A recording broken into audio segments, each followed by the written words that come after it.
All right, Shalom. I want to give all the praise, honor, and glory to Yahweh Bahasham, Yahweh Shai Bahasham Rakakwadash. Double honors to the apostles and elders of Great Millstone who taught me this truth, and double salutations to all you Akim out there laboring, the house of David, the elect that's pushing this word with all truth, righteousness, and sincerity. Shalom to you, brothers, and shalom to the elect. So I just had a few words on Isaiah 4 and 1, and the issue of having multiple wives, which is not a sin according to the Bible, and the point as well, how the American mindset is a major stumbling block to a lot of you jakes that look at the scriptures, that approach the scriptures with the Western point of view. All right, you're going to be offended every single time. And like I was saying in the lesson that I was trying to do earlier, all right, a lot of you jakes have not grown up and you have not been renewed in the spirit of your mind.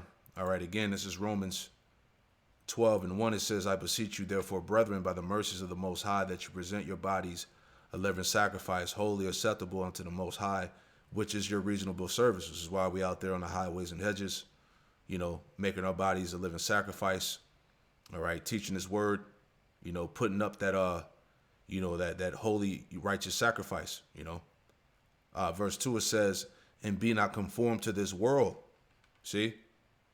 But be ye transformed by the renewing of your mind, that you may prove what is that good and acceptable, perfect will of the Most High. So again, it's all about the renewal of the mind and not being conformed to this world. All right, you have to put off how the world thinks. How this society would view the scriptures. All right, because if you don't, renew your mind and be washed, all right, you'll be choked basically by the word. You'll be offended. Okay. John 3 and 3, and it reads, it says, Yahweh Shai answered and said unto him, verily, verily, I say unto thee, except a man be born again. All right, you have to be born again in the spirit. Except a man be born again, he cannot see the kingdom of the Most High. So again, you have to be born again. You have to be washed from the filth of this world, the mindset of this world. All right, Ephesians 4:22. All right, Ephesians 4:22, that you put off concerning the former conversation the old man, which is corrupt. All right, how we used to be. All right, the old man, how we used to be in this world was corrupt. Okay, according to the deceitful lust, and be renewed in the spirit of your mind. See that? There's a renewing of mind. We don't think the same, basically, man, and that's the same approach that you have to have when dealing with the truth, the understanding. Okay, the point is that the ancient way, the way of the East, is not going to merge with the West. All right, it says, and that you put on the new man, which is after Yahweh Shem Shai is created in righteousness and true holiness. Let me get one more. All right, dealing with the the washing of the word, Jeremiah 4 and 14. It says, O Jerusalem, wash thy heart from wickedness. Again, your heart goes back to your mind. All right, you have to wash your mind from the wickedness of this world. All right, the thought process, this Western way that you have learned in this world, man. All right. Wash thy heart from wickedness, that thou mayest be saved. How long shall thy vain thoughts lies within thee? Right. So that's the point, man. So I just want to go back, to this video still here, because we were speaking about Isaiah 4 and 1 at camp the other day. And, one of the brothers has spotted this woman here who painted this photo. All right, it's 7 women under a chariot. All right, and he had seen this photo before we started camp, and he kind of just called her out in the video, and he asked to see the picture. And apparently this chick, she follows the brothers of GMS Atlanta, I believe. I think she actually hit one of the brothers up on the phone. But the point is, going back to this picture here, the spirit of the Lord has been basically honing in on Isaiah 4 and 1. All right, the brothers apostles, elders have, been speaking on this a lot because that time is coming. Okay. We talked about the way society is going, the infrastructure collapsing, and pretty much these women, they're going to have to, they're going to need a covering. All right. But the point real quick is that, again, there is a transformation, if you will. The Lord is setting things back in his rightful order. All right. 1 Corinthians 11:1, it says, "Be ye followers of me, even as I am of Hamashiach Yahushai. Now I praise you, brethren, that you remember me in all things and keep the ordinances as I delivered them to you." The point. "But I will have you know that the head of every man is Yahushua Hamashiach, and the head of the woman is the man." See, and the Lord is he's putting order back into the earth, man. It says in the head of the woman is the man, and the head of Yahushua is the Most High. See that? So the point that I'm making here is that there's like an energy shift that's going on. The Lord is putting back righteous order in the earth, and one thing that we know that's going to happen is that you women, you gonna get in order, and you gonna get in order fast, man. All right, because this Isaiah 4:1, this prophecy will take place in this time. All right, we are approaching that time of Jacob's trouble, and shit is getting tough out here, as we was talking about at the camp. I just want to add this in here real quick, just to make my point. Just talking about how the the economy is shaping out. This is from CNBC. This came out a couple weeks ago. The headline here says, "People are really angry. A vibe shift around layoffs is happening across the workforce." Because you see what Elon Musk is doing. You see what these devils are doing. There's been a lot of cutbacks. They're trimming the workforce. I saw this today. RFK Jr. plans 10,000 job cuts and major restructuring of health departments. So a lot of people are being let go. They're being fired. You see what I'm saying? And what's happening is it's causing these people to struggle even more. All right. We speak about these current events a lot, as far as like the way the economy is going, how people don't have the money to live. It's hard to to obtain daily necessities to get their daily bread. And this is really going to affect you women out there the most. All right. As the scriptures say in Isaiah 32, that they should lament for the teats. Right. Let's see. Let's just hit a couple points here. If there's anything I want to take from it, bear with me. So it says, shame is given way to righteous anger. It says the conversation show a shift in the layoff environment, while early pandemic days help more uncouple their job loss from their self-worth, and post-great resignation job cuts ushered in a new era of vulnerability. In LinkedIn post, the chatter around losing your job these days feels a little more confrontational. All right, because we've been seeing, people have been complaining, crying on the internet about what they're gonna do. It's hard to find work. I can barely pay my bills, so on and so forth, man.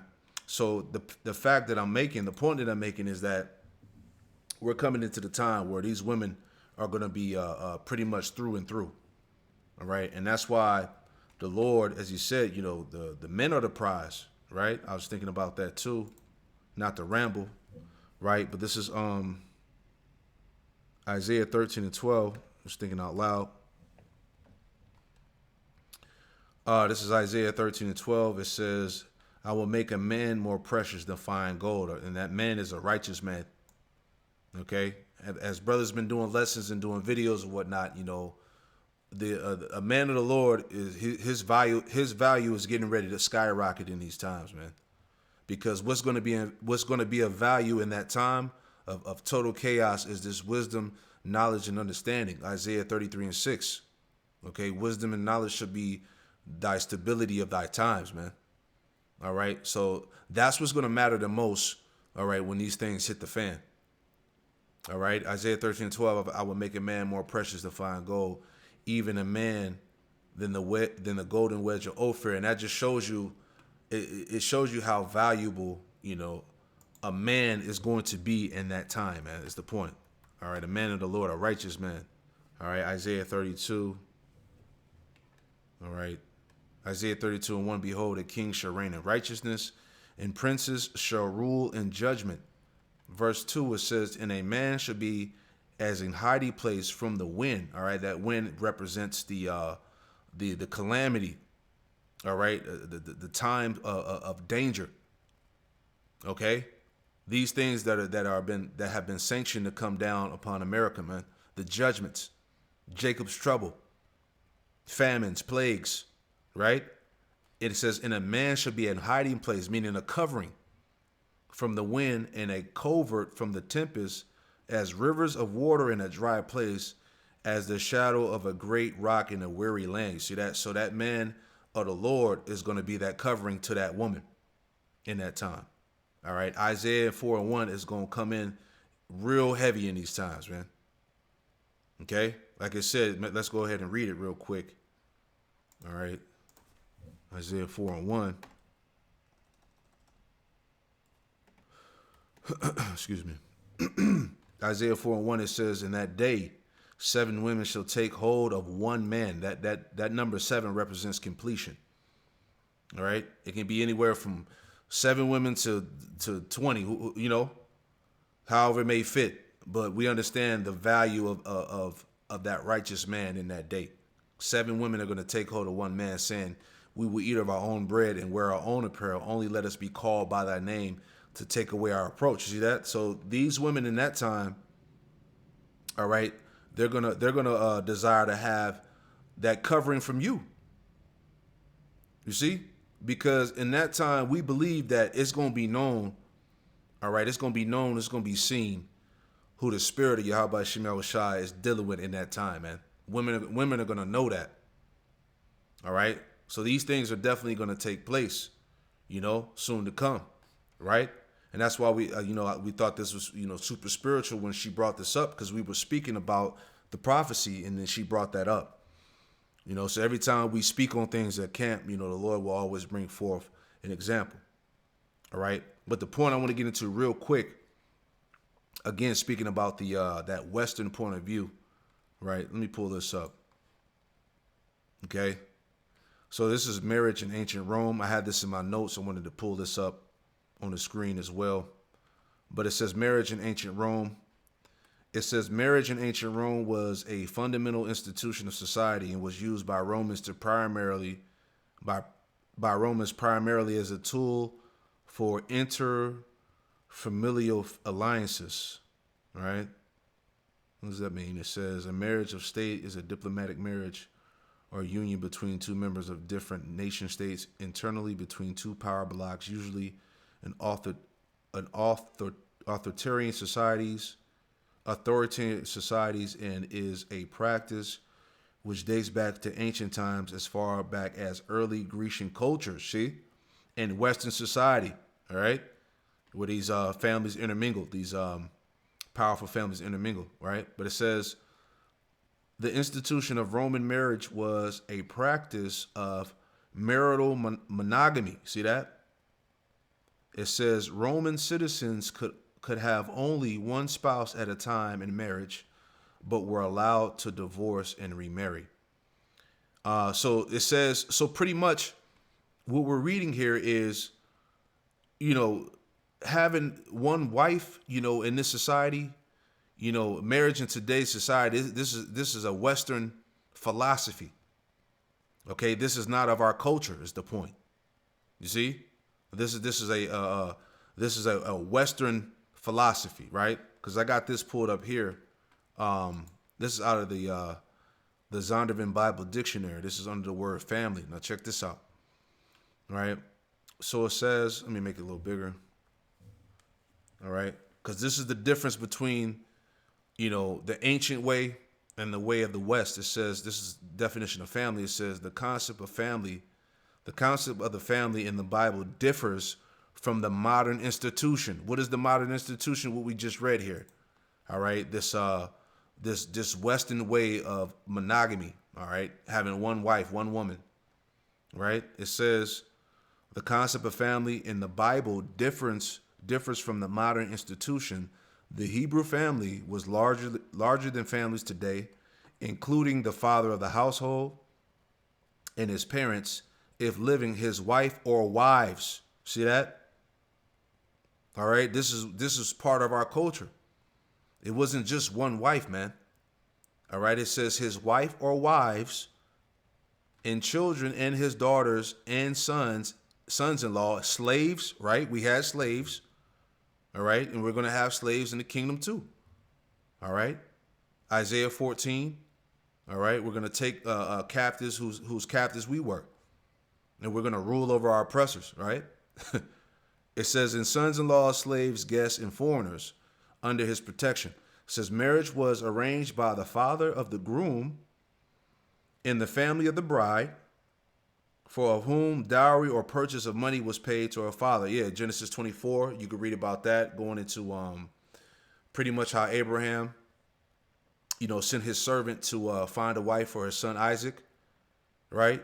And it was there was a, what you call it, a bride price.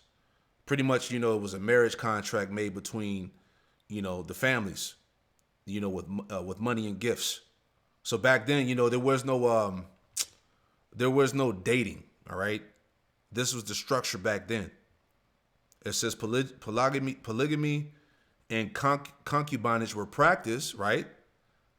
Though not favored by the Most High. Now that's off. That's probably IUIC probably added that in there, right? But it says polygamy and concubinage were practiced. It's in the law, right? It says the husband could divorce the wife, but she could not divorce him. So again, this goes back. The point I'm making by reading this is the ancient way, right? It's not gonna jail with the West, right? Real quick, Jeremiah 18:15, it says, because my people have forgotten me, they have burned incense to vanity, and they have caused them to stumble in their ways from the ancient paths, right? These are the ancient paths. Okay? We had multiple wives, we had slaves, right? All these things that may be offensive to those that look at the scriptures with that Western point of view, right? As the Lord said, they have caused them to stumble, right? This Western mindset has caused our people to stumble at the scriptures, man.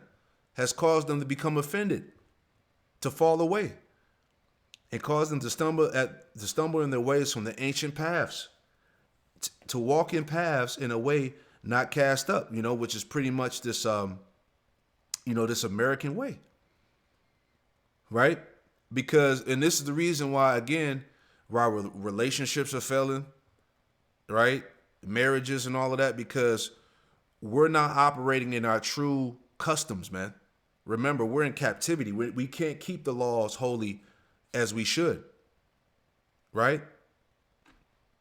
Deuteronomy 32:7, it says, remember the days of old, right? The ancient way. Remember the days of old, consider the years of many generations.